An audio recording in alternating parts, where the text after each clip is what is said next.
আলোচ্য বিষয় মুসলমানদের ফেলে রাখা ইতিহাস ও জাহিলিয়াতের দিকে নিমজ্জিত সমাজ। আল্লাহ রাব্বুল আলামিন নবী এবং রাসূলকে যে দাসত্বের বার্তা নিয়ে মানব জাতির নিকট দাওয়াতের ময়দানে প্রেরণ করেছিলেন, সময়ের আবর্তনে মানুষ পূর্বের যুগের ন্যায় স্বগোত্রের স্বগোষ্ঠীর প্রেরিত নবীর প্রতি যেমন অবিশ্বাস এবং কর্মের দোদুল্যমান অবস্থার বাস্তবায়ন করেছিল, অনুরূপভাবে মুহাম্মদ সাল্লাল্লাহু আলাইহি ওয়াসাল্লাম এর ওফাতের পর তার উম্মাহ তার রেখে যাওয়া পদচিহ্নকে ভুলে গিয়েছে।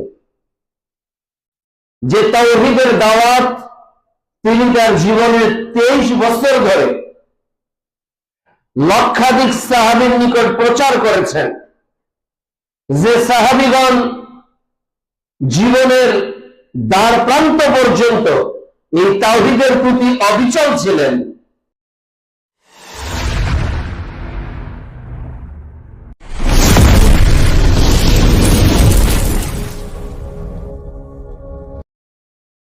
সময়ের পরিক্রমায় এই তাওহীদবাদী মুসলমান শিরকের মধ্যে নিজেদেরকে যুক্ত করে ফেলেছে। যে রিসালাতের আহ্বান নিয়ে মুহাম্মদ সাল্লাল্লাহু আলাইহি ওয়াসাল্লাম তার উম্মাহকে দ্ব্যর্থহীন ভাষায় ঘোষণা দিয়েছেন, সেই উম্মাহ রাসূলের সেই অনুসৃত পথ থেকে আজ অনেক দূরে চলে গিয়েছে। সর্ব জায়গায় শয়তানের জয় জয় অবস্থা এমন ভাবে বিরাজ করছে, আজকে তাওহীদের কথা বললেও, আজকে সুন্নতের কথা বললেও, আজকে মুসলমানের কথা বললেও আমাদের মধ্যে প্রকৃত তাওহীদ, প্রকৃত সুন্নাত এবং প্রকৃত নবীর আদর্শ খুঁজে পাওয়া যায় না। এর কারণ হলো আমরা আমাদের ইতিহাসকে ভুলে গেছি। আমরা কি জাতি হিসেবে পৃথিবীতে প্রেরিত হয়েছে এই ইতিহাসগুলো আমরা ভুলে গেছি, যার কারণে বর্তমান 21 শতাব্দীতে ইহুদি খ্রিস্টানদের তৈরি করা ইজম, তরিকা, আকাশ ছোঁয়া অপসংস্কৃতি, হলুদ সাংবাদিকতার দেওয়া মিথ্যা তথ্য এবং দুনিয়া পূজারিতে মুসলমান এত বেশি লিপ্ত হয়ে গিয়েছে, জানাজাকে সামনে রেখেও মানুষ ব্যবসা বাণিজ্য নিয়ে ব্যস্ত হয়ে পড়েছে। লাশের মৃত্যুর সংবাদ শুনেও মানুষের মধ্যে আল্লাহ ভীতিবোধ হারিয়ে গেছে। কবরকে সামনে রেখেও আজকে মুসলমান ভুলে গেছে যে আমিও খুব শীঘ্রই এই বাসিন্দার অন্তর্ভুক্ত হব। আল্লাহ রাব্বুল আলামিন সূরা নূর অধ্যায় 24 আয়াত 55 আমাদের ওয়াদার কথা স্মরণ করিয়ে দিচ্ছেন। যদিও আল্লাহ তাআলা ইতিপূর্বে আমাদের নিকট ওয়াদা নিয়েছেন। সূরা আরাফ অধ্যায় 7 আয়াত 172 উল্লেখ রয়েছে। তিনি আমাদেরকে বলেছিলেন, আমি কি তোমাদের প্রভু নন? আমরা বলেছিলাম, কোন বেলা, হ্যাঁ আপনি তো আমাদের রব। সহিহ বুখারী 1385 নম্বর হাদিস, মুহাম্মদ সাল্লাল্লাহু আলাইহি ওয়াসাল্লাম বলেন, প্রত্যেক আদম সন্তান পৃথিবীতে ভূমিষ্ঠ হয় ইসলামের ফিতরাতের উপর, তার দ্বীনের মেজাজ নিয়ে সে বড় হয়। বিশ্বনবী আমাদেরকে দোয়া শিখিয়েছেন। সূরা আনাম অধ্যায় 6 আয়াত 162, ইন্নাস সালাতি ওয়া নুসুকি ওয়া মাহইয়ায়া ওয়া মামাতি লিল্লাহি রাব্বিল আলামিন। এই বাক্যগুলো হৃদয় দিয়ে বলতে হয়। এটা মুখস্থ করা সাধরা কোনো মন্ত্র নয়, এটা মুখস্থ করা কোনো থিওরিটিক্যাল বিষয় নয়, এর প্রত্যেকটা শব্দে মুসলমানদের চেতনা রয়েছে, এর প্রত্যেকটা অংশে শিরকের বিরুদ্ধে আপোষহীন স্লোগান রয়েছে, এর প্রত্যেকটা বাক্য শৈলীতে মানুষ আল্লাহর দাসত্বে পরিণত হওয়ার মেসেজ রয়েছে। কিন্তু আমরা তো গতানুগতিক মুখস্থ সবাই যদি বলেন এইটা, তো সবাই বলবো ইন্না সালাতি ওয়া নুসুকি ওয়া মাহইয়ায়া ওয়া মামাতি লিল্লাহি রাব্বিল আলামিন। এই চারটা জিনিস লিল্লাহ মুখে বলা যত সহজ, কর্মে, বিশ্বাসে, অন্তর্জগতে, আকীদাতে, মানহাজে বাস্তবায়ন করা এর চেয়ে হাজার গুণ কঠিন। আমার সালাত আল্লাহর জন্য হয় না। যদি আমার সালাত আল্লাহর জন্য হতো তাহলে রমজানে যত মুসল্লি পাওয়া যায় বাকি 11 মাসেও তত মুসল্লি মসজিদে অনুরূপ ভাবে পাওয়া যেত। যদি সালাত আল্লাহর জন্য হতো তাহলে জানাজার অর্থের সময়টাকে মানুষ যত গুরুত্ব দিয়ে একটা মুর্দা ব্যক্তিকে দাফন করার জন্য নির্দিষ্ট সময় উপস্থিত হয়, এর চেয়ে বেশি বড় প্রস্তুতি থাকতো 5 ওয়াক্ত সালাত আদায়ের পূর্বে। দুইটাই জানাজা 10 মিনিট আগে, 20 মিনিট আগে লোকগুলো দেখবেন মুর্দার বাড়িতে বসে আছে, ঘোরাঘুরি করছে, নিজেদের মধ্যে গল্প করছে। এই তো আর আধা ঘন্টা পর জানাজা শুরু হবে, এই তো আর 20 মিনিট পর জানাজা শুরু হবে, এই তো আর 10 মিনিট পর জানাজা শুরু হবে, এই যে লাশ আসছে একটু পর আমরা দাঁড়িয়ে যাব। এই যে অনুভূতি, যে সালাত সারা জীবন যদি কেউ আদায় না করে আর বিশ্বাস করে এটা একটা বিধান, যদি আদায় না করে সে কি গুনাহগার হবে? কিন্তু যে ফজর আজকে ছুটে গেল, যে জোহর আজকে ছুটে যাচ্ছে, যে আসর, যে মাগরিব, যে এশা জীবনের পূর্বের দিনগুলোতে ছুটে গেছে, ওই সালাতের প্রতি এতটা যত্নবান ছিলাম না যতটা যত্নবান জানাজার সালাতের জন্য আমি আছি। তাহলে ইন্না সালাত, নিশ্চয়ই সালাত যে আল্লাহর জন্য, এটা বলা যত সহজ, এটা উচ্চারণ করা যতটা সহজ, এর মাখরাজ, এর মাদ, এর গুণা বলা যত সহজ, এর প্রত্যেকটা আক্ষরিক ব্যাখ্যা হৃদয় দিয়ে উদ্ধাপন করা এর চেয়ে হাজার গুণ কঠিন। ও নুসুকি, আমার কোরবানি কি আল্লাহর জন্য, আমার ত্যাগ কি আল্লাহর জন্য, আমার তিতিক্ষা কি আল্লাহর জন্য। কতটা ত্যাগ আপনি স্বীকার করেছেন আল্লাহর জন্য, কতটা মুজাহিদা করেছেন আল্লাহর জন্য, কতটা রাত জেগেছেন আল্লাহর জন্য, কতটা বন্ধুর পথ মারি দিয়েছেন রবের জন্য, রবের জন্য কতটা অন্যায়কে, অত্যাচারকে মুখ বুঝে সহ্য করেছেন। মুসকি, এ কোরবানি, এ ত্যাগ, এর চরম পরাকাষ্ঠ কি ইব্রাহিম আলাইহিস সালাম দেখিয়ে যাননি? মরুভূমিতে রেখে এসেছেন স্ত্রী হাজেরা ও ছোট্ট শিশু ইসমাইল আলাইহিস সালামকে। এতে নুসুকির সর্বোত্তম নমুনা। মুহাম্মদ সাল্লাল্লাহু আলাইহি সাল্লাম রক্তাক্ত প্রান্তের তয়েফে পড়ে আছেন, তখনও তিনি তার উম্মতের জন্য বদদোয়া করছেন না। এই যে নুসুকি, এই যে ত্যাগ, কোরবানির যে চরম উদাহরণ, এগুলো কি আমাদের মধ্যে খুঁজে পাওয়া যাবে? আমরা শুধু বলতে পারবো নুসুকি। এখানে নুন থেকে উচ্চারিত হয়, সিন থেকে উচ্চারিত হয়, এখানে কাফ না কফ, এগুলো মাখরাজ আমাদের ভালো জানা আছে। কোথায় গুন্না, কোথায় ইকফা, কোথায় মাদ, এটা আমরা জানি। এরপর এর সিফাতটা কত সুন্দর হবে এটা আমরা জানি, কিন্তু এর মর্ম, এর অনুধাবন, এর বাস্তবায়ন কি আমাদের মধ্যে আজকে খুঁজে পাওয়া যায় না। এই যে আমার জীবন, আমার লাইফ, যে আমার লাইফটা, আমি যে বেঁচে আছি, any single time in our life, আমাদের জীবনের প্রতিটি সময় যে অতিবাহিত হচ্ছে, ফজরের সালাত থেকে নিয়ে 12টা 35 আনটিল এখন পর্যন্ত যে সময়টা অতিবাহিত হলো, ওমাহিয়া, এই যে আমার জীবনটা ব্যয় হচ্ছে, ওমানাতি, আমার মৃত্যুটা যে ঘটবে, সেটা যে কারণেই হোক, সেটা জ্বরে হোক, সেটা অ্যাক্সিডেন্ট করে হোক, সেটা হার্ট অ্যাটাক করে হোক, সেটা স্বাভাবিক মৃত্যু হোক, আমরা যে মরছি, মারা যাচ্ছি, লিল্লাহ, এই চারটাইটার জন্য, আল্লাহর জন্য। এই চারটা কি আসলে আল্লাহর জন্য করা সহজ? Quite impossible, so much difficult. এটা এত সহজ না, এটা এত সহজ না যে আমি বললাম যে সালাত আল্লাহর জন্য, আমি বললাম আল্লাহর জন্য কোরবানি, আমি বললাম আল্লাহর জন্য জীবন, আমি বললাম আল্লাহর জন্য মৃত্যু। এটা এত সহজ না। এই পদচিহ্ন যদি খুঁজতে চাই তো বেলালের আহাদ শব্দটা খুঁজে বের করতে হবে। এই পদচিহ্ন যদি খুঁজতে চাই তাহলে আম্মার বিন ইয়াসিরের পরিবারের পদচিহ্ন পাতাটা মারিয়ে দেখতে হবে। এই পদচিহ্ন যদি খুঁজতে চাই হানজালার বাসর ঘর ছেড়ে আসার ট্রাজেডিটা দেখতে হবে। এই তামান্না যদি অনুধাবন করতে চাই তাহলে মুসআব বিন উমাইরের মতো প্রথম দায়ীর জীবনটা পড়ে দেখতে হবে।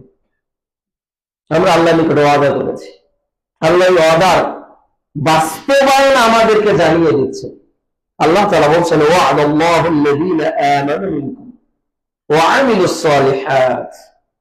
আল্লাহ তাআলা আমাদের নিকট ওয়াদাবদ্ধ, প্রতিশ্রুতিবদ্ধ। কাদের নিকট? যারা ঈমান এনেছে। আমাদের মধ্যে যারা ঈমানদার, এই ঈমানদারদের নিকট আল্লাহ তাআলা ওয়াদাবদ্ধ, অঙ্গীকার করছেন। এবং যারা আমলে সালেহ করেছে, সৎ আমল করেছে, নেকির কাজ করেছে, আল্লাহ তাআলা বলছেন লা ইস্তাখলিফান্নাহুম ফিল আরদ।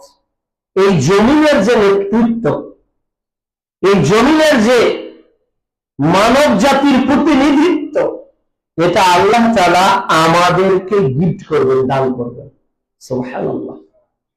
আমাদের মধ্যে যদি দুইটা কাজ হয় তাহলে আমরা এটা পাবো। এখন আমরা ইতিহাস থেকে দেখি যে মুসলমানদের এই নেতৃত্ব ছিল কিনা। মুসলমান কি কখনো পৃথিবীতে নেতৃত্ব দিয়েছে? মুসলমানদের নেতৃত্ব মুহাম্মদ রাসূলুল্লাহ সাল্লাল্লাহু আলাইহি ওয়াসাল্লামের মদিনার জীবন থেকেই শুরু হয়েছে। এরপর খলিফায়ে রাশিদিন আবু বকর, ওমর, ওসমান, আলী রাদিয়াল্লাহু তাআলা আনহুম 30 বছর মানব জাতির প্রতিনিধিত্ব করেছে। তাদের নেতৃত্বের যে গুণাবলী ছিল, তাদের যে ঈমানের বাস্তবায়ন ছিল, আজকে সেই ঈমান কি আমাদের আছে? সেই সৎ সাহসের নমুনা কি আমাদের মধ্যে খুঁজে পাওয়া যায়? ওমর রাদিয়াল্লাহু তাআলা খুতবায় দাঁড়িয়েছেন, বক্তব্য দিবেন, তার আগে বক্তব্য বলবেন। আগে জবাব দেন, কাপড় কেন আপনার বড় আমাদের ছোট, এটার জবাব দিয়ে খুতবা দেন। আজকে বাংলাদেশের নেতার পরিবর্তন হচ্ছে, কিন্তু নীতির কোন পরিবর্তন হচ্ছে? কোন পরিবর্তন হচ্ছে? আগের বর্তমান সমসাময়িক গতি নীতি দেখে মনে হবে যে পরিবর্তন হয়েছেটা কি, আমরা করছিটা কি। মানুষ যতক্ষণ পর্যন্ত পরিবর্তন হয়নি ততক্ষণ পর্যন্ত এই সমাজ ব্যবস্থা, এই রাষ্ট্রীয় ব্যবস্থা, কোন যন্ত্রের পরিবর্তন হবে না। তাহলে 3.5 হাত বডিকে পরিবর্তন করতে হবে। প্রতীক পরিবর্তনের মধ্যে কোন স্বাধীনতা নেই। একটা ব্যক্তি পরিবর্তনের মধ্যে কোন স্বাধীনতা নেই, বরং তখনই মানবতা প্রকৃত কল্যাণ প্রাপ্ত হবে। আর এই কল্যাণটা হবে পার্মানেন্ট, স্থায়ী, যখন ওই মানবতা, যখন ওই মানুষগুলো আল্লাহ প্রদত্ত বিধান দিয়ে নিজের জীবনকে পরিবর্তন করে ফেলবে। তখনই শান্তি আসবে পৃথিবীতে। একদল দুর্নীতি করেছে তো আরেক দল করবে, একদল ঘুষ খেয়েছে তো আরেক দল খাবে, একদল এক জায়গায় নেতৃত্ব দিয়েছে তো আরেক দল ওই জায়গায় নেতৃত্ব দিবে। এই পাড়া পরিবর্তন চলছে, কিন্তু মানুষ পরিবর্তনের কি কোনো পদক্ষেপ সমাজে আছে? কোন সমাজে নেই। মানুষ পরিবর্তন করতে হবে। যে মানুষ চুরি করেছিল চুরি ছেড়ে দিবে, যে মানুষ জেনা করেছিল জেনা ছেড়ে দিবে, যে মানুষ মদ খেয়েছিল মদ খাওয়া ছেড়ে দিবে, যে মানুষ মানুষকে হত্যা করতে সেই মানুষ মানুষের ইজ্জত এবং জানের হেফাজতকারী হয়ে যাবে। এটাই কি পরিবর্তন, তাই না? এটাই পরিবর্তন, কিন্তু হচ্ছে না। এরপর উমাইয়া খেলাফত চলেছে পৃথিবীতে প্রায় 89 বছর। উমাইয়া খেলাফত 661 থেকে 750 হিজরি পর্যন্ত। এরপর আব্বাসীয় খেলাফত চলেছে 750 থেকে 1258 হিজরি পর্যন্ত, প্রায় 508 বছর, এবং দ্বিতীয় পর্যায়ে ছিল 256 বছর। অতঃপর আন্দালুসের উমাইয়া খেলাফতের রাজত্ব চলেছে প্রায় 100 বছরের অধিক কাল, 102 বছর। অতঃপর মুসলমানদের মধ্যে ওসমানীয় খেলাফত এসেছে, যা চলেছিল 407 বছর। এরপর মুসলমান জয় করেছিল স্পেন, মুসলমান জয় করেছিল ভারত উপমহাদেশে, প্রায় 600-এরও অধিক সময় মুসলমান শাসন করেছে। স্পেন শাসন করেছে মুসলমান 8-17 বেশি বছর ধরে। এই যে মুসলমানদের একটা ঐতিহ্যগত ইতিহাস, এই ইতিহাসের বাস্তবায়ন আজ সমাজে আছে কেন নেই? এটার যুক্তিটা কি, লজিকটা কি? কেন আজকে মুসলমানরা সংখ্যায় বেড়েছে? মুসলমানদের সংখ্যায় বেড়েনি।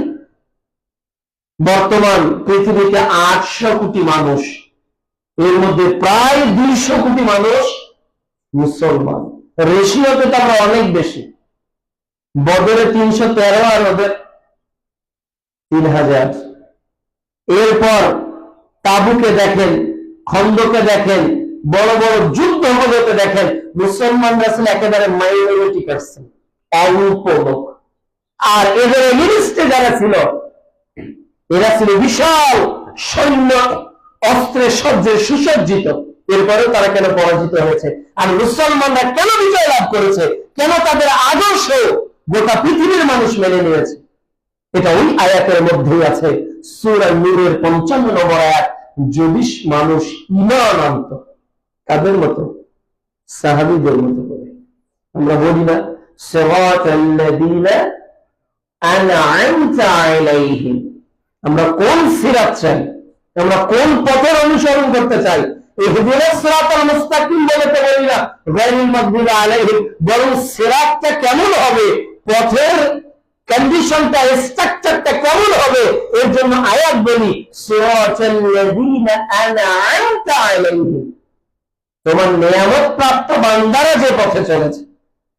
তাহলে নিয়ামত প্রাপ্ত বান্দারা দূর অতীতে সাহাবা আজমাইনগণ যেভাবে চলেছে, যাদের বিষয়ে বলা হয়েছে রাদিয়াল্লাহু আনহু ওয়া রাদু আনহু, যারা আল্লাহকে পেয়ে খুশি হয়েছিল, আর আল্লাহ সুবহানাহু ওয়া তাআলা তাদের প্রতি সন্তুষ্ট ছিলেন, রাজি ছিলেন। এই নীতির মধ্যে চলেছে একটা সমাজ, যারা পানির সঙ্গে দুধ মিশানোর ভয়টাকে এত বেশি ভীত ছিল যে ওমর জানতে পারবে, ওমর জানতে পারবে যে ছোট্ট কুটিরের কান্নার আওয়াজ শুনে ওমর রাদিয়াল্লাহু তাআলা আনহু নিজে খাবার নিয়ে এসেছেন, নিজের স্ত্রীকে নিয়ে এসে ধাত্রীর কাজ করিয়েছেন। পরিচয়বিহীন সন্তান প্রসব হওয়ার পর যখন ওমর রাদিয়াল্লাহু তাআলার স্ত্রী বলেছে, হে আমিরুল মুমিনিন, আপনার বন্ধুকে পুত্র সংবাদের সুসংবাদ দিন, তখন ওই পথিক বুঝতে পেরেছে এই রাতের এই খেদমত, এই খাবারের প্রস্তুতকারী আর আমার স্ত্রীর যিনি ধাত্রীর কাজ করেছেন, ইনি ইতিহাসের কেউ নয়, ইনি হলেন পৃথিবীর ইতিহাসের দ্বিতীয়, যিনি হলেন পৃথিবীর ইতিহাসের দ্বিতীয় খলিফা ওমর ইবনে খাত্তাব রাদিয়াল্লাহু তাআলা। এই সমাজ কি আজকে আছে? তারাও মানুষ ছিল, আমরাও মানুষ। পার্থক্য হয়েছে শুধু আমাদের ঈমানে, শুধু আমাদের চরিত্রে, শুধু আমাদের আকীদাতে, শুধু আমাদের আদর্শে আমরা বারবার পরাজিত হয়ে যাচ্ছি। আমাদের পদস্খলন বারবার ঘটে যাচ্ছে। কি ঈমান ছিল তাদের, কি আমল ছিল তাদের? তারা আল্লাহর দাসত্বে এত ভীত ছিল, তারা আল্লাহর আনুগত্যে এতটা আনুগত্যশীল ছিল, জীবনের পরতে পরতে, জীবনের প্রতিটি ধারে ধারে তারা ছিল আল্লাহর একনিষ্ঠ অনুসারী। তারা যা বলেছিল তারা তা করেছে, তারা যে বিশ্বাস করেছিল তারা তা বাস্তবায়ন করেছে। কিন্তু আজকের পৃথিবীতে দেখুন তো একটু, আমরা আমাদেরকে নিয়ে একটু গবেষণা করি, আমাদের মুসলমানিত্ব নিয়ে একটু ভাবি, আমরা কতটুকু আত্মসমর্পণ করেছি আল্লাহর নিকট, কতটুকু করেছি? করছেন এভরিবডি ইয়োরসেলফ। প্রত্যেকে নিজেকেই প্রশ্ন করেন। আপনি কোরআন হাদিসকে সামনে রেখে, কোরআন হাদিস এটা হলো কোরআন আর এটা হলো বিশ্বনবীর হাদিস, বাণী, রাসূল সাল্লাল্লাহু আলাইহি ওয়াসাল্লামের বাণীগুলোকে আর আল্লাহ তাআলার বিধানগুলো কতটুকু আমি আমার লাইফে মেনে চলছি নিঃশর্তভাবে। আপনি আপনাকে দিয়ে বুঝতে পারবেন যে দেহের মধ্যে ইসলাম থাকে না, এই দেহ দিয়ে কখনো পৃথিবীতে ইসলাম কায়েম হতে পারে না। যে দেহ নিজেই ইসলাম মানে না, যে অঙ্গ আল্লাহর আনুগত্য করে না, ওই মানুষ দিয়ে কখনো আর একটা মানুষ আল্লাহর আনুগত্য করতে পারে না, কখনোই না। লিমা তাকুলুনা মা লা তাফআলুন, কেন এমন কথা বলো যা নিজেরা মানো না? নিজেরা আল্লাহর কথা বলবো, নিজেরা আল্লাহর বিধানের কথা বলবো, নিজেরা আল্লাহর তরিকার কথা বলবো, আর বেধর্মীদের রীতি, বেধর্মীদের কৃষ্টি কালচার দিয়ে নিজেদেরকে গঠন করব, এটা কখনো আমাদের আখলাক হতে পারে না, কখনো পারে না। এই উপস্থিতি মুসলমানদের পদস্খলন দেখুন, আমরা নিঃশর্ত ভাবে আল্লাহর ওহীকে মেনে নিতে পারিনি। আল্লাহর ওহী কার পক্ষ থেকে আসে? কারো দ্বিমত আছে? ওহী যে আল্লাহর পক্ষ থেকে আসে এখানে কেউ দ্বিমত করবে না। আল্লাহ নাযিল করেছেন। সূরা কাহফ অধ্যায় 18 আয়াত 29। মুহাম্মদ সাল্লাল্লাহু আলাইহি ওয়াসাল্লাম এই ওহীর বার্তা বাহক ছিলেন। জিবরিল বলেছে, মুহাম্মদ সাল্লাল্লাহু আলাইহি ওয়াসাল্লাম ওটা পৌঁছিয়ে দিয়েছে। সূরা নাজম অধ্যায় 53 আয়াত 3 ও 4। এই ওহী ভিত্তিক জীবন গঠনকে আল্লাহ তাআলা কেন আমাদের জন্য বলেছে? এই ওহীটা হলো কমপ্লিট, এটা অপূর্ণাঙ্গ নয়। কোরআন হাদিসে এমন কিছু বিষয় নেই যেটার কারণে পৃথিবীতে চলতে কষ্ট হবে, যেটা আধুনিক বিশ্বের সঙ্গে যাবে না, মিলবে না, এমনটা কিয়ামত পর্যন্ত হবে না। এজন্য বলা হয়েছে আল-ইয়াউমা আকমালতু লাকুম দীনাকুম, ইসলাম হলো কমপ্লিট। সূরা মাইদা অধ্যায় 5 আয়াত 3। এই ইসলামকে অনুসরণ করার ক্ষেত্রে আল্লাহ তাআলা বলছে পরিপূর্ণতা মেনে চলো, অর্ধেক নয়, কিয়দাংশ নয়, আংশিক নয়, উদখুলু ফিস-সিলমি কাফা, পরিপূর্ণভাবে মানো, কোরআনকে পরিপূর্ণভাবে মানো, বিশ্বনবীর সিরাতকে, বিশ্বনবীর আদর্শকে নিজের হোল লাইফে অ্যাপ্লাই করতে হবে, পুরো জীবনে মেনে চলতে হবে। এই ওহীভিত্তিক যে বিধান আল্লাহ নাযিল করেছে এটা তিনি হেফাজত করবেন। পৃথিবীতে কোনো কিছু আজকে সংরক্ষিত নেই ইসলাম ছাড়া। বলুন কোনটা সংরক্ষিত আছে, কোনটা থাকছে? এটা টেম্পোরারি। তার ইসলামকে আল্লাহ সংরক্ষণ করবেন, এটা ওয়াদা করেছেন। সূরা হিজর অধ্যায় 15 আয়াত 9। এই অবিকৃত সন্ধ্যাতীত যালিকাল কিতাব লা রাইবা ফি, এটা এমন একটা গ্রন্থ যার মধ্যে কোনো সন্দেহ নেই। তাহলে সন্দেহ মুক্ত, আল্লাহ প্রদত্ত, পূর্ণাঙ্গ হেফাজতকারী, পরিপূর্ণ মানব জাতির জন্য যে বিধান আল্লাহ দিয়েছে এটা পূর্ণাঙ্গভাবে বাস্তবায়ন করতে হবে প্রতিটি ক্ষেত্রে। ডাক্তারের অনুসরণ করি সুস্থ থাকার জন্য, কোম্পানির অনুসরণ করি প্রোডাক্ট ব্যবহার করার ক্ষেত্রে, ওয়াশিং মেশিনের নিয়ম মেনে চলি কাপড় ধোয়ার ক্ষেত্রে, এরপর আমরা একটা মোটরসাইকেলের কোম্পানির নিয়ম মেনে চলি মোটরসাইকেলের গন্তব্যে যাওয়ার ক্ষেত্রে। তাহলে জীবনের গতিপথ শুরু হয়েছে দুনিয়ায়, জান্নাতে গিয়ে যে শেষ হবে, এই যে আমাদের একটা রাস্তা রয়েছে, এই রাস্তার ম্যাপ, এই রাস্তার হাইড্রোলিক ব্রেক, এই রাস্তার আপনার কোনটা ক্লাস, কোনটা পিকআপ, কোনটা হর্ন, কোনটাতে ব্রেক করতে হয়, স্পিড ব্রেকার কোনটা, এরপর সাইডলাইট কখন জ্বলবে, এই সব গাইডলাইন কোরআনে আছে না নেই? এটা হলো হুদান লিন-নাস, guideline for all human being in the world. এটা হলো গোটা পৃথিবীর মানুষের জন্য একটা গাইডলাইন, একটা ইনস্ট্রাকশন যে কিভাবে চলবে, কোনটা জায়গায় এসে থেমে যাবে, কোনটা জায়গায় এসে গতিশীল হবে, কোন জায়গায় থামার কথা কোরআনে আছে। যে থেমে যাও। আবার কোন জায়গায় আছে প্রতিযোগিতা করে দৌড়াও। কোন জায়গায় আছে চোখকে নামিয়ে দাও। তার মানে কি এখন পাসিং লাইট দেওয়া যাবে না, ওটা এখন ডাউন করতে হবে, চোখকে নামাও, একটা ক্ষেত্রে বলা আছে। আবার হাতকে বলা হয়েছে যে মুমিন হতে পারবে না ওই ব্যক্তি মুমিন নয় যার হাত এবং জবান থেকে আর এক মুসলিম নিরাপদ নয়। তাহলে আল্লাহ তাআলা বডি স্ট্রাকচারকে, বডি রেস্ট্রিকশনকে কোরআন হাদিসে বলে দেন। এই জন্য হলো এটা কমপ্লিট কোড অফ লাইফ, এটা পুরো জীবন ব্যবস্থা। একটা স্টোমাক কতটুকু খাবে, কতটুকু খাবে না, কতটুকু খালি থাকবে, কতটুকু পান করবে, বলেছে মুহাম্মদ রাসূলুল্লাহ সাল্লাল্লাহু আলাইহি ওয়াসাল্লাম। কত সুন্দর একটা রিলিজিয়ন আমরা পেয়েছি। এরপরে এটাকে পরিপূর্ণভাবে অনুসরণ করি না। কিভাবে করিতে হবে? ইসলামকে অনুসরণ আমরা কিভাবে করি?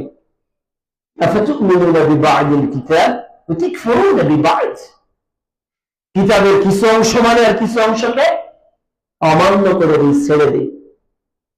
আজকে আমরা কিতাবের অনেকগুলো অংশকে ছেড়ে দিয়েছি, কোরআন হাদিসের অনেক বিধানকে ছেড়ে দিয়েছি।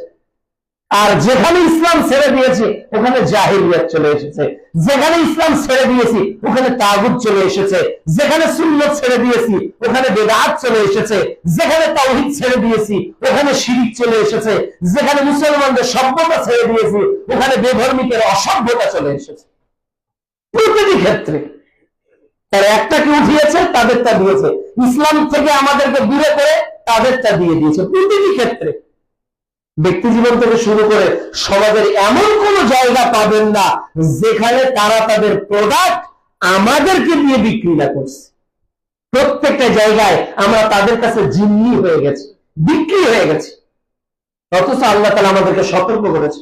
সূরা বাকারা অধ্যায় 2 আয়াত 168, আয়াত 208, যে ওয়ালা তাত্তাবিউ খুতুওয়াতিশ শাইতান, শয়তানের পদঙ্ক অনুসরণ, শয়তানের পদঙ্ক অনুসরণ করো না। কেন? শয়তান হলো এক্সটার্নাল ভিলেন, সে হলো মানুষের প্রকাশ্য শত্রু, সে মানুষকে ধোঁকা দেয়, সে মানুষকে প্রতারিত করে। শয়তান চ্যালেঞ্জ করেছিল যে বনি আদমকে সিজদা না দেওয়ার অপরাধে আমি বিতাড়িত হলাম, এদেরকে আমি পথভ্রষ্ট করব। আজকে শয়তানের এই চ্যালেঞ্জে আমরা সবাই হেরে গিয়েছি, আমরা শয়তানের কাছে আজকে পরাজয় বরণ করেছি। আমরা শয়তানের প্রতিটি চ্যালেঞ্জের মোকাবেলায় নিজেরা স্যালেন্ডার করেছি। অথচ উচিত ছিল শয়তানের মোকাবেলায় নিজেকে মধ্যে মুজাহিদ করা। এজন্য তো সাহাবীদের মর্যাদা অধ্যায় সহিহ বুখারীতে এসেছে, ওমর রাদিয়াল্লাহু তাআলা যে রাস্তা দিয়ে হাঁটতেন শয়তান, এই যে একটা মেজাজ, এই মেজাজ আমাদের মধ্যে গঠন হবে না। তখনই হবে যখন ঈমান 100% স্পিডে থাকবে, যখন চেতনা থাকবে বাতিলের সাথে আপোষহীন, যখন চেতনা থাকবে বেদাতের বিরুদ্ধে আপোষহীন, যখন চেতনা থাকবে শিরকের বিরুদ্ধে আপোষহীন, শিরক মুক্ত, বেদাত মুক্ত একজন ঈমানদার এবং একজন রিসালাতের অনুসারীকে কখনো পৃথিবীতে শয়তান ধোঁকা দিতে পারবে না, কোনো দিতে পারবে না। আজকে তো 5 কেজি ওজনের একটা ওয়েটকে আমরা সরাতে পারি না।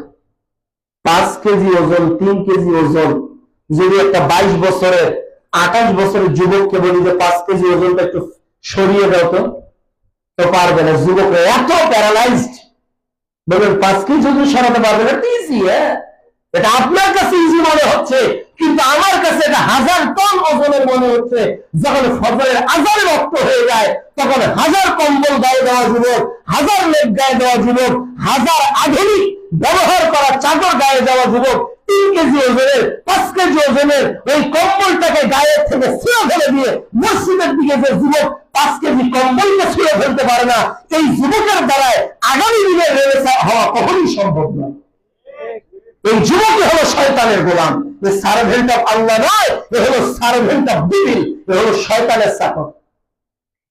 আর যে কাপড়টাকে ছুঁড়ে ফেলে দিতে পারবে, যে বলবে there is better than sleeping, সালাতু হুয়া সালাতু খায়রুম মিনান নাওম, আমার ঘুম থেকে আমার সালাত উত্তম। এই হলো বিজয়ী, এই হলো সফল, এই হলো অপ্রতিরোধ্য, তাকে থামানো যাবে না, পৃথিবী তাকে থামাতে পারবে না।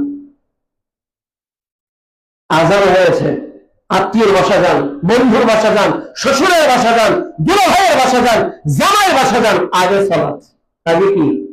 আগে সালাত। আত্মীয় পরে, মা পরে, বাবা পরে, আত্মীয় পরে, রবের আহ্বান, আল্লাহ ইজ অলমাইটি, আল্লাহু আকবার, come to prayer, come to success. এখন সফলতা শ্বশুর বাড়িতে নেই, এখন সফলতা জামাই বাড়িতে নেই, এখন সফলতা আমার ব্যবসাতে নেই, আমার সফলতা এখন চাকরিতে নেই, আমার সফলতা এখন আমার ক্ষেত খামারে নেই, এখন আমার সফলতার মূল স্থান হলো মসজিদ।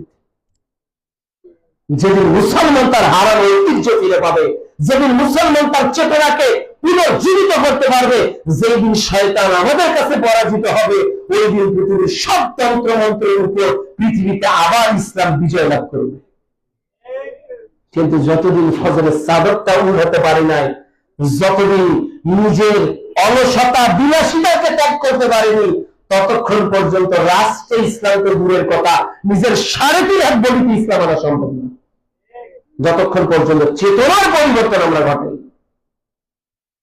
আজকের সমাজে দেখুন কিভাবে বেড়ে যাচ্ছে অশ্লীলতা, বেহায়াপনা, নোংরামো, বেহাল্লাপনা। রমাদান মাস একেবারে নকিল অজ্জ আমাদের দরজা একবার নক করতেছে না, চলে আসতেছে। এরপরে মুসলমানদের পাপ বন্ধ হয়েছে, মুসলমানদের মধ্যে বেহায়াপনা বন্ধ হয়েছে, নির্লজ্জতা বন্ধ হয়েছে। আজকে ফাহেশাতে জরাজীর্ণ, অথচ সূরা বনী ইসরাঈল অধ্যায় 17 আয়াত 32 আল্লাহ বলেছে, খবরদার জেনার নিকটে যেও না, জেনার নিকটবর্তী হইও না।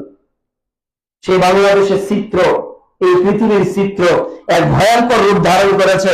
এই পরিসংখ্যানটা আজকে আমাদের মাথায় এমন এক প্রসিদ্ধ বিকৃতি দেওয়া হয়েছে যে আমরা হতভম্ব হয়ে যাচ্ছি। এই পৃথিবীতে শতকরা 8 জনের 1 জন নারী 18 বছরের আগে ধর্ষণের শিকার হয়। পৃথিবীতে যত নারী রয়েছে এর মধ্যে 8 জনের মধ্যে 1 জন নারী 18 বছরের আগে ধর্ষণের শিকার হয়। আমেরিকাতে প্রতি 5 জনে 1 জন নারী ধর্ষণের শিকার হয়। পার্শ্ববর্তী দেশ ভারতে গত 2020 সালে 1 বছরে প্রায় 20,000 শিশু ধর্ষণ হয়েছে।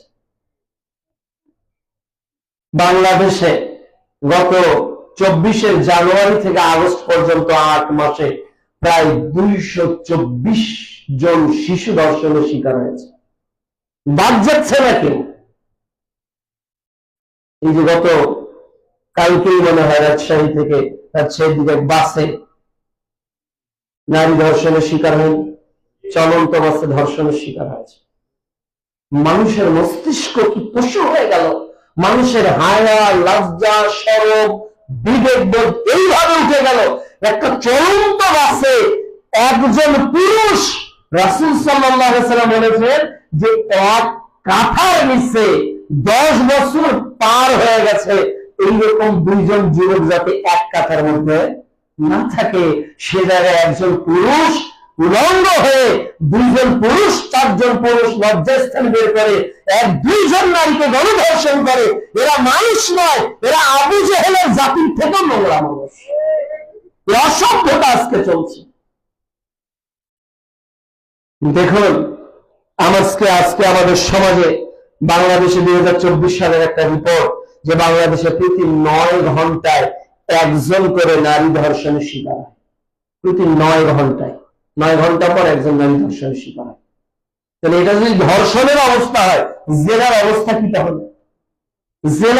জেনা তো এখন বৈধ। দুলা ভাই স্বামীর সাথে জেনা করবে, এটা তো অটো পাস। দেবর ভাবির অশ্লীল সম্পর্ক থাকবে, এটা তো অটো পাস। এটা সামাজিক ভাবে জায়েজ। কেন? এই যে অজ্ঞ জাহেল পিতাটা কি করেছে, এই অজ্ঞ জাহেল মাটা কি করেছে?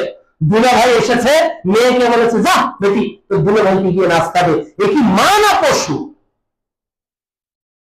কেন আপনার খেতে হয়, আর এই খাবারটা কেন আপনার ভাবি আপনাকে পরিবেশন করে?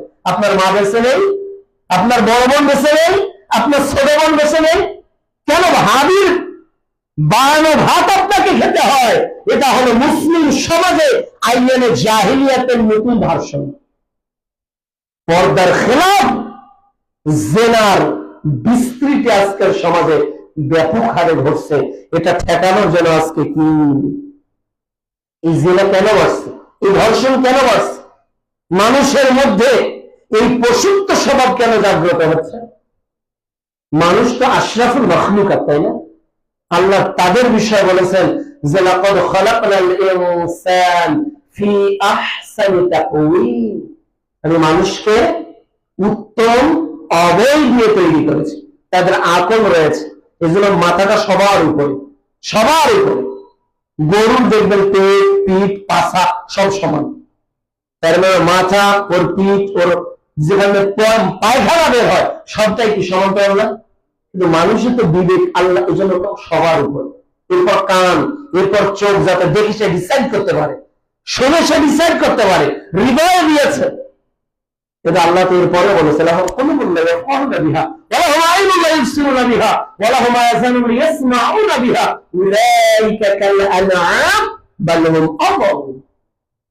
সূরা আরাফ অধ্যায় 7 আয়াত 179। এদের চোখ আছে এরা দেখে না, এদের কান আছে এরা শোনে না, এদের হৃদয় আছে এরা অনুধাবন করে না, এরা হলো পশু, এর থেকেও খারাপ। কেন আজকে জাহেলিয়াত? এটার বিরুদ্ধে কেন আজকে আমাদের কোনো ভূমিকা নেই, অবস্থান নেই? আজকে যতই প্রচেষ্টা করি বাংলাদেশে জেনা যাতে হয় এজন্য কমপক্ষে 10টা রাস্তা খোলা আছে, সরকারি ভাবে, বেসরকারি ভাবে, সামাজিক ভাবে, পারিবারিক ভাবে, ধর্মীয় ভাবে 10 প্রকার রাস্তা খোলা আছে যাতে জেনা ধর্ষণ বাংলাদেশে বন্ধ না হয়। পারিবারিক ভাবে খোলা আছে, পরিবার চায় না যে মেয়েটা ধর্ষণের শিকার না হোক।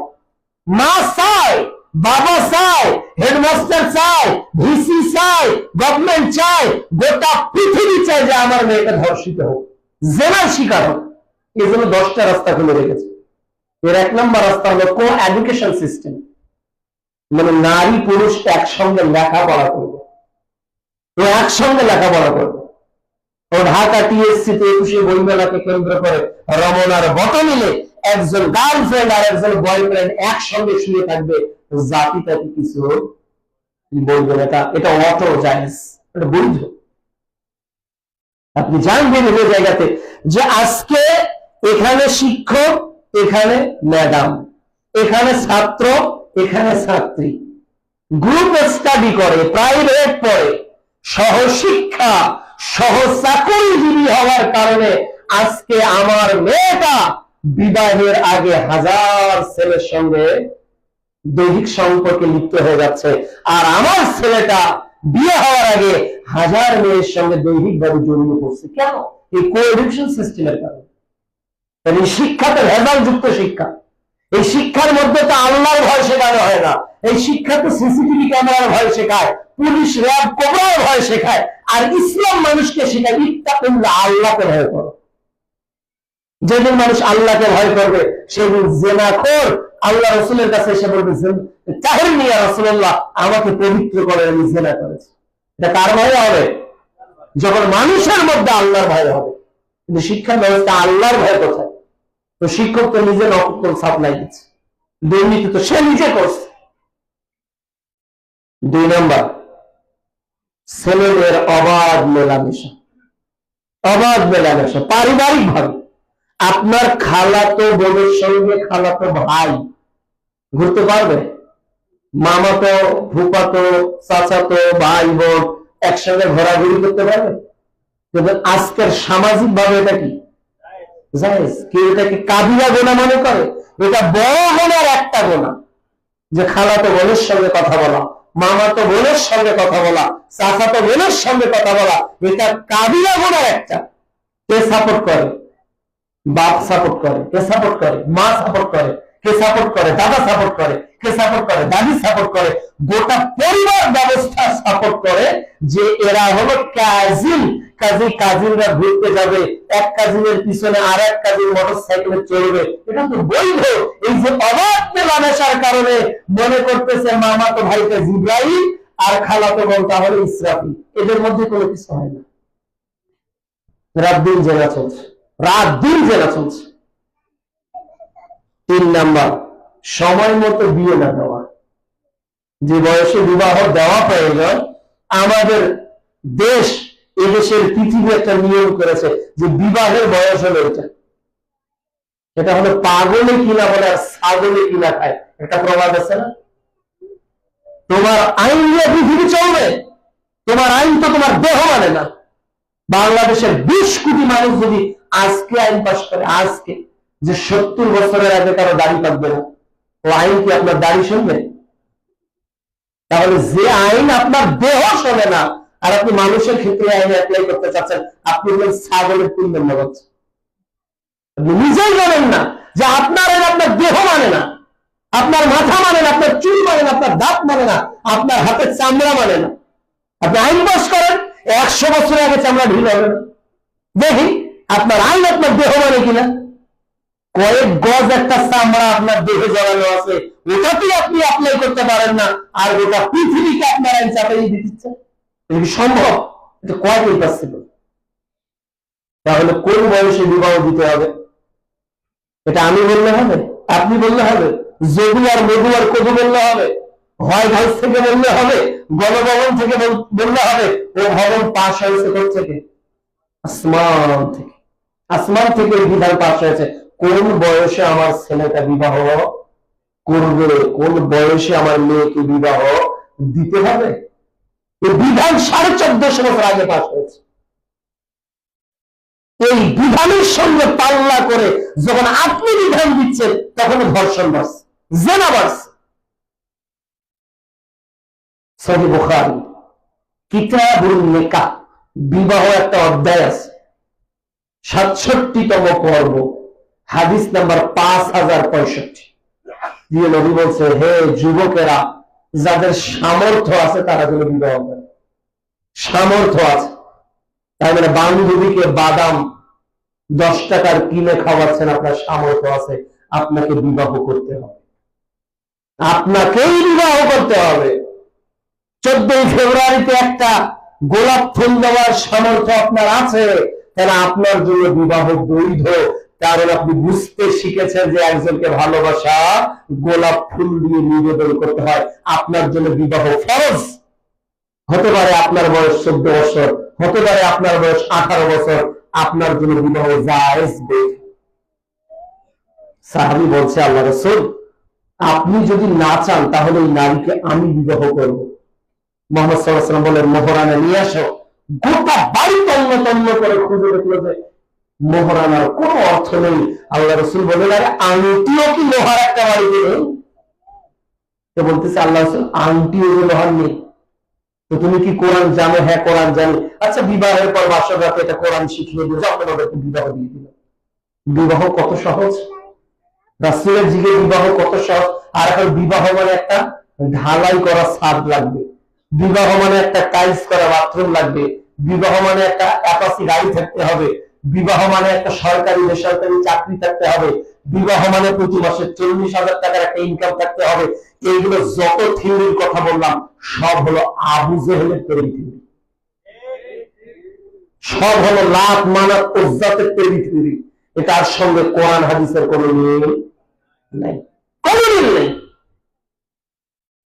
আপনি রূপগঞ্জ বাজারে একটা পাইকারি দোকানে 100 টাকা চকলেট নেবেন, আর ওটা ফেরি করে বের হবে, ওখানে আপনার 300 টাকা লাভ হবে। 200 টাকা চাল ডাল কিনে খান, ইমানটাকে হেফাজত করবে। বাবাকে প্রাইভেটের টাকা বলে, বাবাকে ফর্ম ফিল আপের টাকার কথা বলে হাজার হাজার টাকা নিয়ে ওই মেয়েটাকে খাওয়ানোছে, ওই মেয়েটাকে বাড়িতে নিয়ে এসে মেয়ে বাবাও খরচ দিবে, ছেলের বাবাও খরচ দিবে। ওরা লেখাপড়া করে অনার্স মাস্টার্স কমপ্লিট করে ডাক্তার ইঞ্জিনিয়ার হবে। ওরা আর কোনো পুরুষের দিকে তাকাবে না, আর ওই পুরুষটা আর কোনো নারীর দিকে তাকাবে না। তাকওয়া ঈমান হেফাজত হলে ওদের বাইরে পৃথিবীতে চলে আসবে। কিন্তু ওটা না করে বাপ বলে, না না না না, যদি 18 বছরের কোনো ছেলে আজকে বাড়িতে গিয়ে বলে, বাবা আমি বিবাহ করবো, তখন বাবা বলে, সি তোর লজ্জা নেই? বাবার মুখের উপরে এটা কথা বলিস? দাদি বলবে, সি সি সি সি, তোর হায়া শরম সব হয়ে গিয়েছিস, তুই কেমন কথা বলিস? তাহলে 18 বছর বয়সে বিবাহ করতে চাওয়া লজ্জার কারণ কে তৈরি করেছে? সমাজ। 20 বছর বয়সে বিবাহের কথা বলা লজ্জার কারণ কে তৈরি করেছে? পরিবার। কিন্তু 8 বছরের একটা মেয়ে 12 বছরের একটা ছেলের সঙ্গে ঘুরবে, ও পালিয়ে যাবে, খবরের পেপারে নাম ছড়বে, ওটাকে প্রাউড ফিল করবে। এ হলো জাহিলিয়াতের বড় অন্ধকার চলে আসতেছে। বিবাহ দিতে হবে উপযুক্ত বয়সে। 4 আকাশ ছোঁয়া অপসংস্কৃতি আজকে ইলেকট্রিক মিডিয়ার মাধ্যমে বিভিন্ন নাটক সিনেমা দেখতে দেখতে দেখতে দেখতে ওর মধ্যে মনে হচ্ছে ওই নাটকে এটা দেখলাম, ওই সিনেমা একটা দেখলাম, তাহলে আমি আমার ওই মেয়েটার সঙ্গে এটা করার একটু চেষ্টা করি, কিভাবে করবো, সব তারা ফর্মুলা শিখিয়ে দিয়েছে, তাই না? লাভ লেটার কখন লিখতে হবে, তাকে নিয়ে ঘুরতে যেতে হবে কখন, উইশ করতে হবে কখন, everything details the teach them.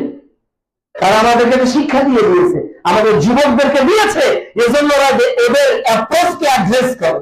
ওরা যে ভাষায় কথা বলে, ওরা যে ভাষায় চাহনি দেয়, ওরা যে ভাষায় প্রপোজাল দেয়, আজকের যুবকরা স্টাইল অ্যাপ্লাই করতেছে না? সবই করতেছে। উচিত ছিল ওই ছেলেটার মেয়েটাকে পছন্দ হলে মেয়ের বাবার সাথে কথা বলা, নিজের বাবাটাকে তার বাবার সঙ্গে মিট করিয়ে দেওয়া। আর আমরা সব শেষ করতেছি, পরে বলতেছি বিবাহ করো, বলতেছে না তোমাকে আর বিবাহ করবো না। ওই নারীটা তখন সুইসাইড করে আত্মহত্যা করতে বাধ্য হয়েছে, অথবা পালিয়ে যাচ্ছে। বাপ গোষ্ঠীর মুখে চুনকালি দিয়ে সমাজের মধ্যে ইসলামকে একটা জেনার সামাজিক ভাবে নৈতিকতার অবক্ষয়ের একটা রোল মডেল আজকে পরিবারগুলোতে পালন হচ্ছে, কিন্তু বাপ জানার পরেও কিছু সমাজে বলছে না। এরপর বেপরদা, যে পোশাক আল্লাহ দিয়েছে, এই পোশাক আজকে নারীদের কাছে নাই। যে কাপড় আল্লাহ তাআলা দিয়েছে, এই কাপড় আজকে নারীদের কাছে নাই। অথচ সূরা আরাফ অধ্যায় 7 আয়াত 26 আল্লাহ তাআলা বলছে, হে আদম সন্তান, আমি তোমাদের জন্য পোশাককে অবতীর্ণ করেছি, কাপড়কে নাযিল করেছি, যাতে মানুষ মানুষের দেহকে বস্ত্রাবৃত করে। কিন্তু আমরা এমন পোশাক পরি যে পোশাক পরার পরেও, বোরকা পরার পরেও, শরীরটা ঢেকে নেওয়ার পরেও আমরা আরো আকর্ষণীয় এই পুরুষদের নিকট। আমার মেয়েটা বেশি আকর্ষণীয় হয়, আমার স্ত্রীটার দিকে মানুষ অপলক নয়নে তাকিয়ে থাকে, তাহলে আপনার কি হায়া নেই? আপনার কি লাজ শরম নেই যে আপনার মেয়েটার দিকে, আপনার স্ত্রীটার দিকে, আপনার বোনটার দিকে হাজার পুরুষ তাকিয়ে আছে? এটা তো কমন সেন্সের বিষয়, ননসেন্স না, এটা কমন সেন্স। আজকে পোশাক নেই। মুহাম্মদ সাল্লাল্লাহু আলাইহি ওয়াসাল্লাম বলছেন যে 2 শ্রেণীর মানুষ জাহান্নামে যাবে, যাদেরকে আমি দেখি। এর এক শ্রেণী হলো এক শ্রেণীর মহিলা যারা পোশাক পরার পরই উলঙ্গ, পোশাক পরার পরেও উলঙ্গ।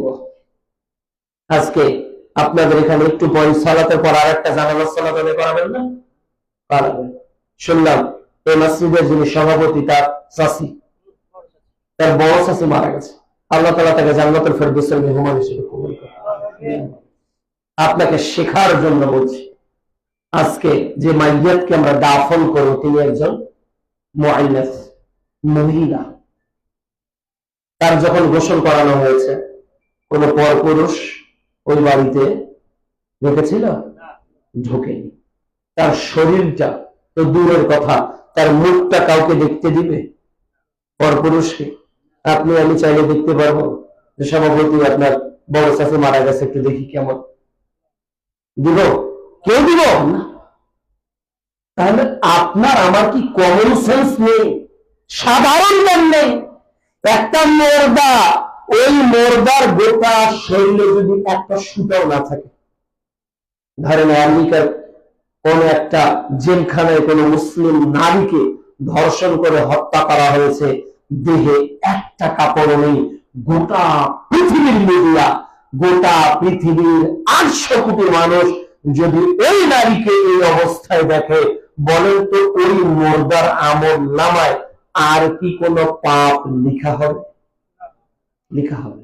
কেন? একটা মানুষ যখন মারা যায়, তার আমাদের সব দরজা বন্ধ হয়ে যায়, তাহলে তার দেহ গোটা পৃথিবীর মানুষ দেখলে তার গোনা হবে না। কিন্তু যখন সে শ্বাস নিতে পেরেছে, যখন সে পৃথিবীতে বিচরণ করেছে, যখন সে স্কুলে গিয়েছে, কলেজে গিয়েছে, ইউনিভার্সিটিতে গিয়েছে, আপনার স্ত্রীটা, আপনার মেয়েটা, আপনার বোনটা, আপনার মাটা, বাজার ঘাট রাস্তা সব যে দখল করে নিল, তো এই নারীকে যে গোটা জাতি দেখছে ওটা গোনা হয় না, গোনা হয় তখন যখন ও মারা যায়। এর সে তামাশার ধর্ম আর কি হতে পারে? ইসলামকে তো আপনারা তামাশার ধর্ম বানিয়েছেন। এটা তামাশা, এটা জুয়া খেলা, এটা লটারির ধর্ম করার হাদিস। জীবিত থাকতে পর্দা করেন না বাবাটাকে, জীবিত থাকতে পর্দা করেন না মেয়েটাকে, জীবিত থাকতে পর্দা করেন না স্ত্রীটাকে, আর আপনার ন্যাকামো শুরু হয় মরে যাওয়ার পর। এটা ন্যাকামো ঢং ছাড়া কিছুই না। এই নীতি থেকে বের হয়ে আসতে হবে। আল্লাহ যে পোশাক দিয়েছে এর 100% পোশাক নিজের স্ত্রীর মধ্যে, নিজের মায়ের মধ্যে, নিজের বোনের মধ্যে, নিজের অধীনস্থদের মধ্যে কায়েম করতে হবে। এছাড়া জাতির কল্যাণের কোনো পথ নেই। আল্লাহকে দয়া করে ঢং দেখাইয়েন না। আল্লাহ আপনার ঢঙের ধার ধারে না। আল্লাহ অন্তরকে এটা দেখতে চাই।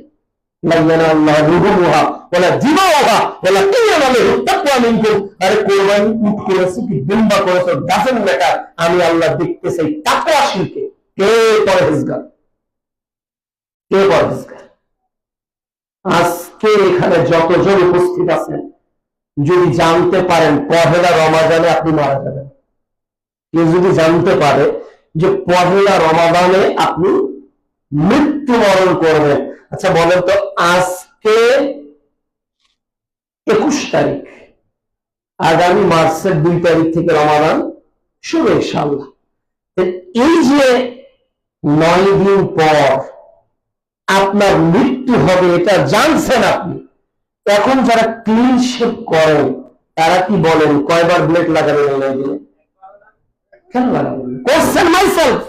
এটা আপনার আকলের নিকট আমি ছুড়ে দিচ্ছি। ফাযাক্কির ইন্নামা আনতা মুযাক্কির লাস্তা আলাইহিম বিমুসাইতির। তবে দারোগা আপনাকে মারতে রাজি নেই। আমি জাস্ট মেসেজটা ডেলিভারি করছি। কেন করছি? আল্লাহ বলছে ওয়াযাক্কির ফাইন্না যিকরা তানফাউল মুমিনিন। সূরা জারিয়াত অধ্যায় 55, যে তুমি উপদেশ দাও, উপদেশ মুমিনের কল্যাণ করে, উপকার করে। তাহলে আপনি যদি জানেন যে 2রা মার্চ 2025 আমি মারা যাব, তাহলে আপনার মুখে আর কোনোদিনও ব্লেড, তাহলে কালকে কেন আপনি চেক করবেন? পরের দিন কেন করবেন? তাহলে আপনি আল্লাহর সঙ্গে তামাশা করছেন না, আল্লাহর সঙ্গে লেখাটি করছেন না। আপনি জানছেন যে আপনি মারা যাবেন, ব্যাংকে আপনার লোন আছে, লোন রেখে মারা যাবেন? ব্যাংকে আর কোন লোন আপনি নেবেন? আপনি সুদের আর কোন কারবার করবেন? তখন বলবেন একটা করবো না। তাহলে আমরা মৃত্যুবরণ যে করব আর মৃত্যুটা যে আল্লাহ ঘটাবে, এটাকে কেন বিশ্বাস করি না? ওই যে প্রথম দিকে বলেছি মৃত্যুটা আল্লাহ ঘটাবে, এটা যত সহজে মাখরাজ দিয়ে গুন্না দিয়ে উচ্চারণ করি, এটার বাস্তবায়ন তত আমাদের মধ্যে খুঁজে পাওয়া যায় না। এই জন্য প্রিয় উপস্থিতি, আমাদের ফেলে রাখা পদচিহ্নের অনেকগুলো ধারার কথা বলছি। এরপর জেনার আরেকটা বিষয় হলো, জেনার শাস্তি সমাজে কায়েম নাই, কায়েম নাই। সূরা নূর অধ্যায় 24 আয়াত 2, অবিবাহিত মহিলা বা পুরুষ যদি জেনা করে তাহলে তাদেরকে বেত্রাঘাত করতে হবে 100টি করে। 1 বছরের জন্য তাদেরকে তাড়িয়ে দিতে হবে। যদি বিবাহিত হয় তাহলে রজম, পাথর মেরে মেরে তাকে হত্যা করতে হবে। এই নীতি আজকের সমাজে আছে। সবাই বলি যে আমরা কোরআনে হাদিস বিরোধী কোনো কিছু করব না, সবাই বলি, সবাই অমানিক, সবাই সমান বলি আমরা, কিন্তু বাস্তবায়ন করতে চাই না, বাস্তবায়ন করতে চাই না। না হলে তো এরকম হবে, মুহাম্মদ সাল্লাল্লাহু আলাইহি ওয়াসাল্লাম বলছেন, আমার মেয়ে ফাতেমাও যদি চুরি করতো আমি মুহাম্মদ তার হাত কেটে দিতাম। সুবহানাল্লাহ। যে উপস্থিতি, এরপর মোবাইলে আসক্তি, মোবাইল অ্যাডিক্টেড। আপনার প্রত্যেক ছেলের কাছে, মেয়ের কাছে এখন অ্যান্ড্রয়েড ফোন। ওদের বায়না এখন অ্যান্ড্রয়েড ফোন। কোন ছেলে কি আপনার কাছে বায়না ধরেছিল?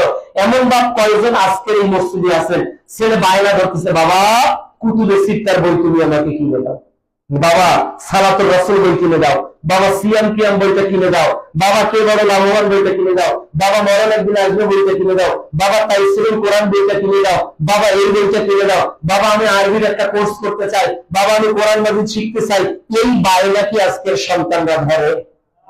কিন্তু মোবাইল না হলে ওরা মারা যাবে, ওরা সুইসাইড করবে, ওরা আত্মহত্যা করবে, নিজের জীবনকে জীবন মনে করবে না। বাপও কিনে দিচ্ছে, বাপ চালায় ভ্যান আর ছেলে চালায় 20,000 টাকা দামের মোবাইল, 30,000 টাকা দামের মোবাইল। আর মোবাইলে কি হচ্ছে, বাবা ক্রমে ছেলের কাছে গোটা পৃথিবী, গ্লোবাল ভিলেজ তার নিকট চলে আসছে। এখন মেসেঞ্জারে, হোয়াটসঅ্যাপে, ইমোতে, ইনস্টাগ্রামে একজন নারীর সঙ্গে তার কমিউনিকেশন হতে হতে হতে হতে ভিডিও কলে চ্যাটিং, এরপর রেকর্ডিং, এরপর বলছে তুমি যদি না আসো ওই সময় তোমার এটা ভাস করে দিব, ওই নারী এসেছে, এরপর আরো কিছু রেকর্ডিং হয়েছে, এরপর হতে হতে দুইজনের জীবন যৌবন সব শেষ, দুই পরিবারের চুল কাল মাটি একেবারে গোটা এলাকায় বদনাম ছড়িয়ে পড়লো, এরাও মৃত্যুবরণ করলো। লাভ হলো কি? এই মোবাইলের কারণে আজকের গোটা সমাজ অশ্লীলতা ছড়িয়ে পড়ছে, মাদকতা। মাদকতা হলো সকল পাপের মা, সকল পাপের উৎস। এরপর বেজাতীয় অপসংস্কৃতি, 31st নাইট কাদের দেওয়া, পহেলা বৈশাখ কাদের দেওয়া, 14ই ফেব্রুয়ারি কাদের দেওয়া, এসে ফাল্গুন কাদের দেওয়া, এই যে যত উৎসব আছে দেখবেন এই উৎসবের মূল চেতনা হলো নারীদেরকে ঘর থেকে বের করা। এই উৎসবগুলোর টার্গেট হলো যে কোনো একটা অনুষ্ঠানে সাংস্কৃতিক আয়োজন করো যেখানে নাচ গান চলবে, ওই টার্গেট হলো যে একটা গানের আয়োজন হবে, সব টার্গেট একটা। এমনকি জাতীয় এবং আন্তর্জাতিক যত দিবস আছে এখানে দেখবেন নারীদের সম্পৃক্ততা আছে। 21শে ফেব্রুয়ারি, এই দিন ছিল 8ই ফাল্গুন 1952। নিজের দেশের ভাষার রক্ষার জন্য জীবন দিয়েছেন অনেক কলেজ পড়ুয়া স্টুডেন্ট, যাদের নাম আমরা জানি, তাই না? আমরা তাদের জন্য দোয়া করতে পারি না? যে আল্লাহ, যে ভাষায় আমরা কথা বলছি এই ভাষাকে অক্ষুণ্ণ রাখার জন্য যারা 52 ভাষা আন্দোলনে 21শে ফেব্রুয়ারি নয় 8ই ফাল্গুন, আমরা বাঙালি কিন্তু বাংলা ভাষা বেশি বলবো, এখন কি আজকে কি 8ই ফাল্গুন না? তার মানে আমরা ইংরেজি দিবস পালন করবো, অথচ আমি বাঙালি। ইতিহাস বিকৃতি করে ফেলেছি। এরপর তাদের জন্য দোয়া করি, আল্লাহ তাদেরকে মাফ করুক, কবরের শাস্তি মাফ করুক, তাদের নামে মসজিদ নির্মাণ করা হোক, একটা ইতিমখানা নির্মাণ করা হোক, 5,000 একটা ইতিম মাদ্রাসা তৈরি করা হোক, এটা তাদের কবরে যেতে পারে সাদকা জারিয়ার একটা উৎস। কিন্তু আজকে এই দিনে কয়েক কোটি টাকার ফুল যে রেখে আসা হলো, এই ফুল কি অপচয় কিনা? Question myself. আল্লাহ রাসূল সাল্লাল্লাহু আলাইহি ওয়াসাল্লাম বলছেন, লা তাযালু কদামু আবদুন ইয়াওমাল কিয়ামাতি ইনদা রাব্বি হাত্তা ইসআলুল খামস। কিয়ামতের দিন বান্দা আল্লাহর মুখোমুখি হয়ে যাবে, আল্লাহ 5টা প্রশ্ন করবে। তা আগাবেও না, পিছাবেও না। যত ক্ষমতাশীল রাষ্ট্রের অধিকারী আপনি হন, যত ক্ষমতাশীল হালাকানি সুলতানিয়া, কিয়ামতের দিন মানুষ বলবে কি, আল্লাহ ক্ষমতা কোথায় গেল? আগে যারা ছিল এখন কি বলতেছে, হালাকানি সুলতানি, 16 বছরের ক্ষমতা কোথায় গেল? তাহলে আর পরে আরো এরকম ঘটবে না আপনার জীবনে? আপনি তো নিজেই নেতা সেজে বসে আছেন, একদিন আপনার সুলতানিয়ার থাকবে না, হোয়াইট হাউসের থাকবে না, আমেরিকার থাকবে না, রাশিয়ার থাকবে না, পরাশক্তি কোন রাষ্ট্রের থাকবে না, যেদিন কিয়ামত হয়ে যাবে। হালাকানি সুলতানিয়া, ওই দিন আল্লাহ প্রশ্ন করবেন, 3 নাম্বার প্রশ্ন করবেন, মালি, তোমার সম্পদ, মিন আইনা তাসাবাহু, কিভাবে উপার্জন করেছো, অফিমা আনফাকাহু, ওটা কিভাবে ব্যয় করেছো।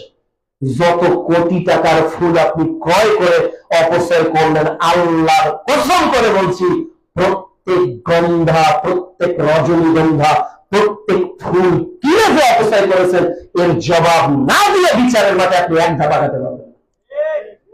যারাই হন, এই হাদিস বলেছে মুহাম্মদ রাসূলুল্লাহ, নাম্বারটা লিখে নিয়ে যান, তিরমিজির 2416 নম্বর হাদিস। তিরমিজির কত নম্বর হাদিস? 2416 নম্বর হাদিস। মাথায় স্মরণ রাখেন যে কিয়ামতের দিন এটা আমাকে বুঝিয়ে দিতে হবে। আজকে যে নাটকের আয়োজন করছে, আজকে যে সাংস্কৃতিক সন্ধ্যার আয়োজন করতেছে, দেখে আসলাম গতকাল ঢাকাতে যে অশ্লীলতার সয়লা, নারীরা যেভাবে সেজে আছে মনে হচ্ছে বাংলাদেশ একটা জেলার প্রাণ কেন্দ্র। ঢাকা বিশ্ববিদ্যালয়ের নারীদের দেহে কোনো পোশাকই নেই, 90% জন নারীর দেহে কোনো কাপড়ই নেই। ওটাকে কাপড় বললেও কাপড়কে অপমান করা হবে, ওটাকে যদি কাপড় বলেন তো কাপড়কে অপমান করা হবে। তো যারা দিন এই দিনের জীবন আপনি হলেন বেপর্দা, দিন জীবন আপনি বাজাচ্ছেন ঢোল, আপনি বাজাচ্ছেন গান, আপনি নাচছেন। আপনার বাপ মারা গেলে দিনের দিনে করবেন? আজকে মারা গেছে, কেউ কি নাচতে পারবে? কেউ কি গান বাজনা বাজাতে পারবে? কেউ কি একটা সাংস্কৃতিক অনুষ্ঠান করতে পারবে? তাহলে যারা যাদের জীবন দিয়ে দিল তাদের জন্য নাচ কেন, গান কেন, সাংস্কৃতিক সন্ধ্যা কেন? দোয়া থাকতে পারে না, মাগফিরাত থাকতে পারে না, তাদের জন্য এতিমখানা তৈরি হতে পারে না, তাদের জন্য আন্তর্জাতিক একটা গবেষণাগার ইসলাম তৈরি হতে পারে না। কিন্তু শয়তান তো এগুলোর দিকে মানুষকে উদ্বুদ্ধ করবে না। ও চায় ওকে দ্বারাই যাতে আরো কিছু পাপ কবরে পৌঁছানো যায়, রফিক সালাম বরকতের কবরে যাতে আরো কিছু পাপ চলে যায়, তার ব্যবস্থা প্রতি বছর এই দিন। আল্লাহ যেন বাংলাদেশের মুসলমানদেরকে হেফাজত করে। যা করলে গোনা হয় তা যাতে কোন দলের কোন নেতা না করে, আল্লাহ যেন ফিরে আসা তৌফিক দান করে। যা করলে মৃত্যু ব্যক্তির নেকি হয়, বিশ্ব নবী যে হাদিসগুলো দিয়েছে একজন মুসলমান মারা গেলে সেগুলো করার আল্লাহ তৌফিক দান করে।